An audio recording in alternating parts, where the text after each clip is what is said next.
Walang basihan, walang saysay, useless at nonsense ito. Ito ang naging tugon ni Undersecretary Claire Castro hinggil sa pahayag ni Vice President Sara Duterte na di umano'y tuta ni Pangulong Marcos at dating Senador Trillanes ang ICC.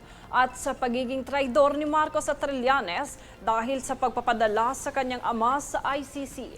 Ayon kay Castro, ang mga naging pahayag ng Vice Presidente ay out of frustration dahil ang kanyang ama ay nililitis ng ICC ngayon.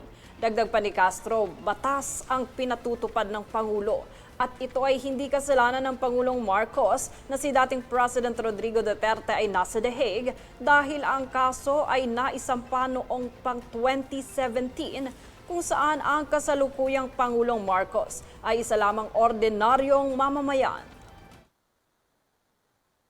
Ang lahat po halos ng sinasabi ng Vice Presidente sa ngayon ay walang basihan, walang saysay, useless, at nonsense. Maaaring ito ay kanya nasasabi out of frustration dahil ang kanyang ama ngayon ay nililitis sa ICC. Tandaan din po natin, uulit-ulitin natin, ang kaso na naisampa kay dating Pangulong Duterte ay noong taong pang 2017. Habang ang Pangulo, si Pangulong Marcos Jr. noon, ay isang ordinaryo at pribadong mamamayan lang. Hindi ito kasalanan ni Pangulong Marcos Jr. Tumutupad lang ang Pangulo sa batas. Kung meron dapat sisihin, walang iba, kundi ang kanyang sariling ama. Dahil sa mga pag-amin nito, na siya mismo ay pumatay at nagpapatay. Kasama ang ibang mga co-perpetrators. Malamang ay ikinalulungkot lamang niya dahil ang ICC ay isang impartial court. Hindi maaaring gamitan ng impluensya at hindi kayang takutin, nasaktan, o anumang pwedeng gawing karahasan. So, muli, ang mga sinabi po ni Vice Presidente ay pawang walang katotohanan, useless, baseless, nonsense.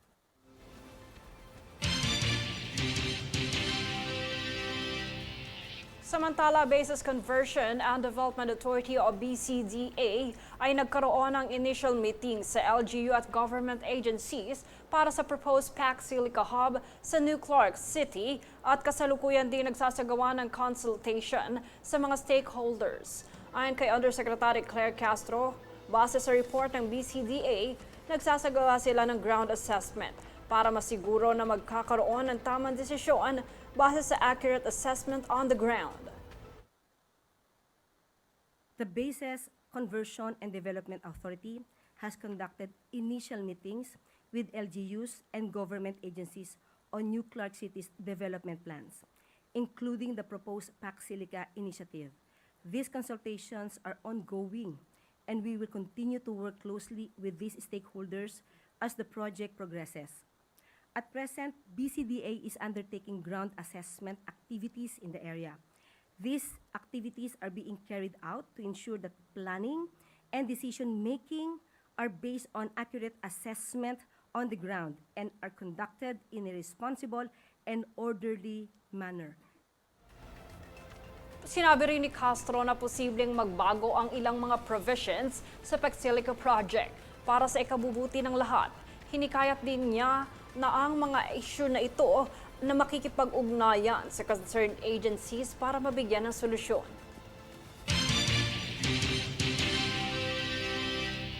Nananawagan naman si Tingog Party List Representative Jude Asidre sa financial sector na makipagtulungan sa pamahalaan at regulators upang mapalawak ang financial inclusion, partikular para sa mga estudyante at kabataang Pilipino. Aniya ang panukalang Philippine Open Finance Act, sinabi ni Asidre na dapat magkaroon ng kabataan ng mas maagang financial identity na maaaring makatulong sa kanilang paglahok sa formal na ekonomiya. Layunin ng panukala na payagan ang ligtas at kontroladong pagbabahagi ng financial data sa mga accredited institution batay sa pahintulot ng consumer. Ayon pa kay Asidre, maaaring kilalanin sa ilalim ng open finance ang mga transaksyon gaya na ng maraming kabataan na gumagamit ng digital payments, e-wallets at remittances na hindi palaging nasasama sa tradisyonal na credit assessment.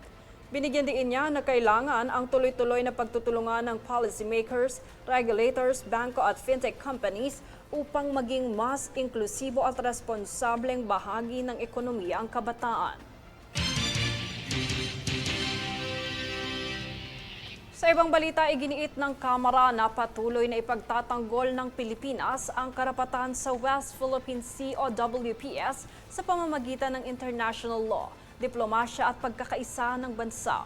Sa pagbase sa House Resolution number 1013, sinabi ni Malabon Representative Antolin Aureta III na nanatiling bahagi ang 2016 Arbitral Award bilang legal na batayan ng maritime entitlements ng Pilipinas. Ayon kay Aureta, mahalaga rin ang desisyon sa pangangalaga sa kabuhayan ng mga mangingisda, kaligtasan ng mga naglilingkod sa karagatan at pagpapanatili ng kapayapaan sa rehiyon.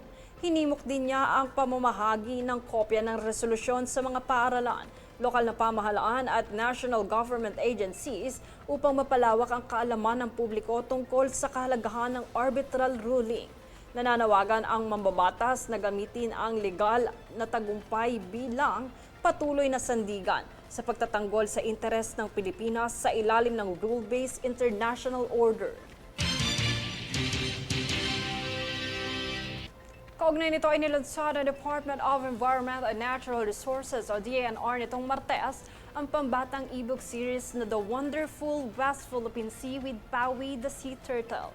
Layan ng 3-part e-book na ito na matutunan ng mga batang edad 6 hanggang 9 na taong gulang na ang pagtatanggol sa West Philippine Sea ay nangangahulugang pagprotekta sa food security, pamumuhay, biodiversity at shared heritage, maging ang kahalagahan ng 2016 Arbitral Award sa ating bansa at ating mga karagatan.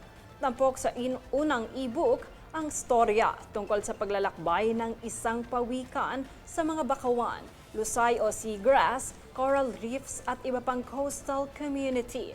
Pinapaliwanagan din sa makukulay na pahina ng libro at sa wikang angkop sa mga bata kung paano nakakaapekto ang polusyon, overfishing, iba pang gawaing pangkalikasan at pagsali sa community cleanup drives. Nakatakda namang ilunsad sa Agosto ang ikalawang libro na Maria and the Living Sea, habang sa Setyembre naman ang ikatlong bahagi nito. Manatiling nakatutok para sa higit pang mga balita sa pagbabalik ng News Force.